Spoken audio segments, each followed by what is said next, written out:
একটা নতুন স্বাদের আচারের রেসিপি নিয়ে চলে এসেছি। প্রথমেই চলে এলাম আমড়াতলায়। লগি দিয়ে আমি আমড়াগুলোকে পেড়ে নিচ্ছি। গাছটা কতখানি লম্বা দেখেছেন, তাই লগি দিয়ে পেড়ে নিচ্ছি। আমড়াগুলো পাড়া হয়ে গেছে, আমি বাড়িতে চলে এলাম। আমড়াগুলোকে ধুয়ে আমি পানি ঝরাতে দিয়ে দিয়েছি।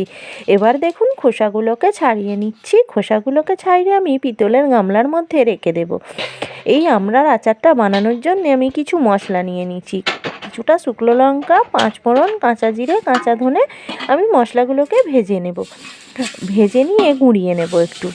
এই যে দেখুন আমড়াগুলো ছাড়ানো হয়ে গেছে, মশলাগুলোকে গুঁড়িয়ে নিলাম। এবার হাঁড়ির মধ্যে তেল দিয়ে আমি চিনিটা প্রথমে দিয়ে দেব, দিয়ে 3টে তেজপাতা দিয়ে কিছুটা পানি দিয়ে নাড়াচাড়া করে নিয়ে তারপর ওর মধ্যে আমড়াগুলোকে দিয়ে দেব।